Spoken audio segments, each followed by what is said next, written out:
Let me start by saying that this story right here, I got tagged in so many links.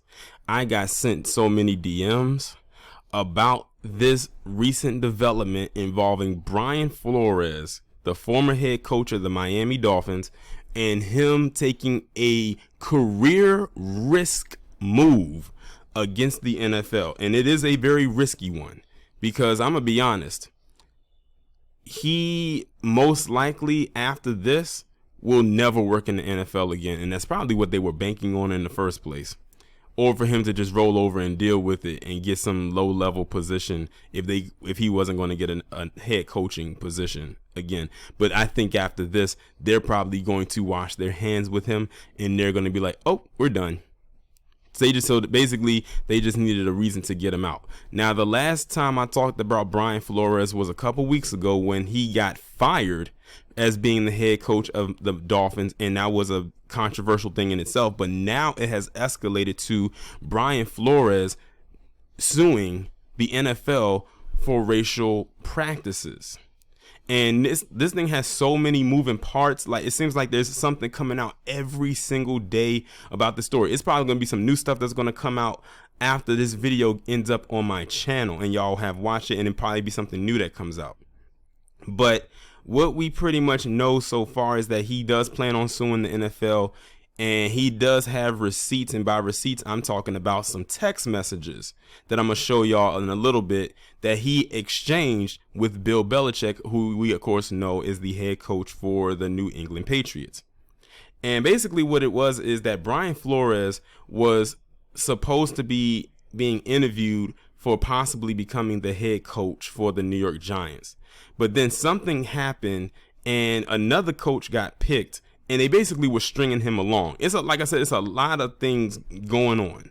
Basically, they had, in my opinion, no intention of hiring him. They were just doing it for optics. But I'm going to go ahead and read this article that's coming from ESPN and see what else they're talking about. And it was posted on February 1st, 2022. Brian Flores has sued the NFL and three teams, the Dolphins, the Broncos, and the Giants, alleging discrimination regarding his interview processes with Denver and New York and his firing last month by Miami. The 58-page lawsuit was filed in Manhattan federal court Tuesday and seeks class action status. Flores alleges that Dolphins owner Stephen Ross attempted to incentivize him to tank or purposely lose games shortly after he was hired in 2019, with Ross allegedly offering Flores $100,000 for every loss that season. See, like I said, they gave him a bad deal. Like, they gave him a bad team, thinking that he would not turn the team around just so they could have a reason to get rid of him. Just say that, he didn't do anything and he's a bad coach. But he pulled a rabbit out of his hat and shocked them and ended up firing him anyway. Flores says that as the team won games late in the season, Dolphins general manager Chris Greer told him Ross was mad that the on-field success was compromising the team's draft position. Additionally, Flores alleges that Ross pressured him into recruiting a prominent quarterback at the end of the 2019 season, which the coach refused so as to not violate the NFL's tampering rules. Ross then allegedly invited Flores onto a yacht for lunch in the winter of 2020, where he informed him that the quarterback was conveniently arriving at the marina for an impromptu meeting. Flores refused the meeting and left the yacht. Afterwards, Flores alleges that he was treated with disdain and held out as someone who was non-compliant and difficult to work with. Now, when it comes to that, remember how I've always told you how, especially in the entertainment world, whenever they say a black person is difficult to work with, that means that they're not playing the game. They did that same thing with Monique. They kept saying she wouldn't play the game, and then she became difficult to work with. And then that's when they had to throw salt and dirt on her name. That's literally the same thing that they're doing here with him. Because he did not abide by some rules that they wanted him to abide by, and he went outside of the bounds of what they wanted him to do. Now he is being hit with the brunt force of all of the controversy. He was fired on January 10th despite recording the Dolphins first back-to-back winning season since 2003, 10-6 in 2020, and 9-8 in 2021. Flores also alleged that the Giants interviewed him last month for their head coaching vacancy for no other reason than compliance with the NFL's Rooney Rule, which requires teams to interview minority candidates for their open positions.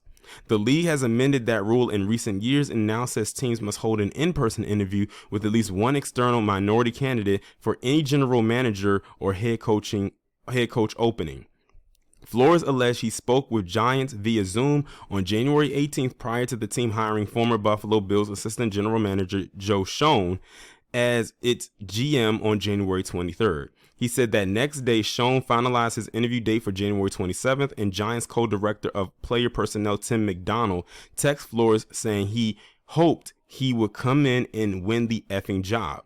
However, hours later, Flores' lawsuit alleges he received a series of text messages from Patriots coach Bill Belichick, which I'm going to show, under whom Flores worked for 10 years in New England. In those texts, Belichick told Flores he had heard from the Buffalo and New York Giants that you were their guy. Flores asked Belichick to clarify whether he meant to talk to him or Brian Daboll, who was also in the running for the Giants job. Belichick acknowledged his error and informed him that the Giants wanted Daboll. Sorry, I effed this up. I double-checked and misread the text. I think they're naming Brian Daboll. I'm sorry about that, Belichick allegedly texted. Flores alleges that his January 27th interview with the Giants, which satisfies the Rooney Rule because he was the first minority candidate to interview in person, was a sham. New York hired Daboll, the former Bills offensive coordinator, a day later.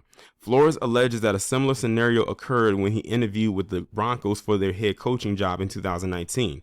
Flores says that the then Denver general manager John Elway, among others, arrived to the interview an hour late and hung over, alleging that they had been drinking heavily the night before.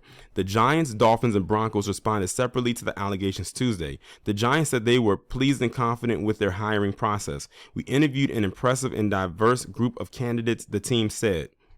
The fact of the matter is Brian Flores was in the conversation to be our head coach until the 11th hour. Ultimately, we hired the individual we felt was most qualified to be our next head coach.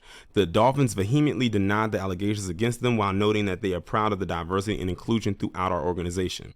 The implication that we acted in a manner inconsistent with the integrity of the game is incorrect, the team said. And the Broncos detailed their January 5th, 2019 interview with Flores, saying it started promptly at 7:30 a.m. in Providence, Rhode Island, lasted 3.5 hours, and was conducted with 5 team executives. Pages of detailed notes, analysis, and evaluations from our interview demonstrate the depth of our conversation and its sincere interest in Mr. Flores as head coaching candidate, the team said. Our process was thorough and fair to determine the most qualified candidate for our head coaching position. The Broncos will vigorously defend the integrity and values of our organization and its employees from such baseless and disparaging claims. Denver ultimately hired Vic Fangio for the position. In the lawsuit, Wigder Law LLP, the firm representing Flores, said the coach hopes to shine a light on the racial injustices that take place inside the NFL. Among the areas Flores said he would like to see addressed: increased influence of black individuals in hiring, increase the objectivity of hiring, terminating GMs, head coaches, and coordinators, increase the number of black coordinators, incentivize hiring, retention of black GMs, head coaches, and coordinators, transparency of pay for GMs, head coaches, and coordinators. The lawsuit seeks unspecified damages from the NFL, which called the claims without merit Tuesday. The NFL and our clubs are deeply committed to ensuring equitable employment practices and continue to make progress in providing equitable opportunities throughout our organizations. The league said in a statement, "Diversity is core to everything we do, and there are few issues on which our clubs and our internal leadership spend more time. We will defend against these claims, which are without merit." Flores, who turns 41 later this month, had been tied to head coaching vacancies with the Houston Texans and New Orleans Saints since his firing by the Dolphins. New Orleans interviewed him for its head coaching vacancy Tuesday, according to ESPN's Mike Triplett. "God has gifted me with a special talent to coach the game of football, but the need for change is bigger than my personal goals," Flores said in a statement put out by the Wigder firm. "In making the decision to file the class action complaint today, I understand that I may be risking the coaching the game that I love and that has done so much for my family and me. My sincere hope is that by standing up against systemic racism in the NFL, others will join me to ensure that positive change is made for generations to come." Douglas Wigder, lawyer for Flores, told the New York Times that Wigler Law LLP is looking into allegations from the other coaches who could be a part of the class action suit.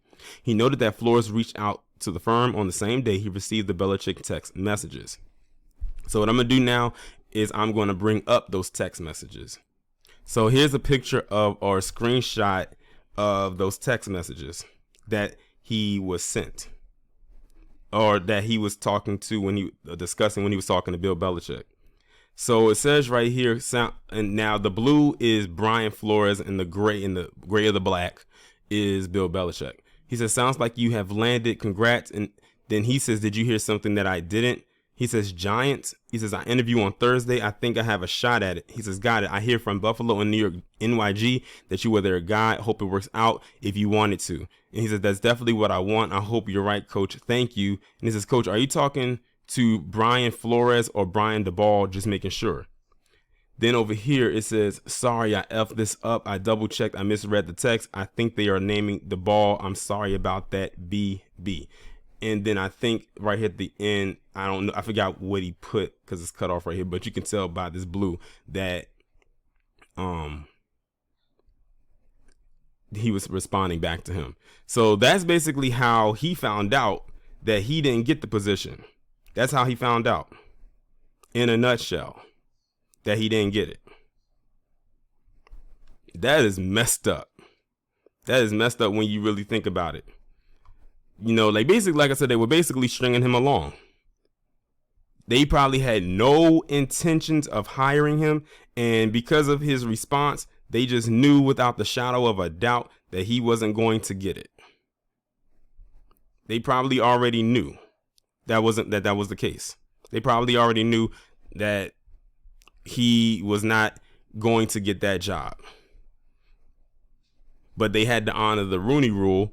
So they said, why not?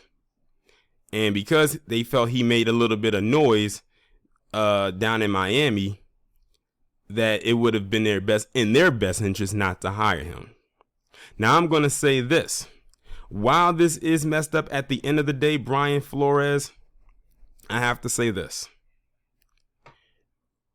I'm glad that you realize now that this is a systemic thing and that you're calling this out. And yes, I have a feeling he's not going to, like, this is probably definitely going to affect his future in the NFL. And I'm glad that he's like putting this first. However, we can't ignore the fact that when Colin Kaepernick was doing what he was doing a few years ago, you was telling your players not to kneel, you know, with the protests and everything. So it's like, where was all of that energy then?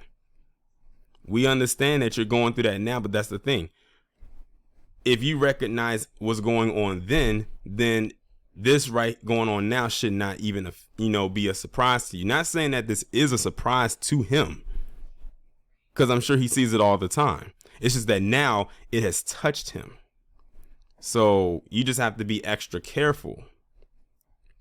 And because many people in the comment section for the previous video was saying like they don't feel bad for him because, you know, he was on a different kind of time when everything was affecting Colin Kaepernick. Like the tone was very different. And look at where we are now. So you got to really take all of that into consideration. I mean, at the end of the day, it's still messed up, you know, what's going on. I'm glad that he's calling it out. But at the same time, you know, in some instances, for some people, you kind of sound and look like a hypocrite. And, you know, Brian Flores, he's not FBA. He's, based on what the comments I've read, his lineage is from Honduras. You know, that last name Flores.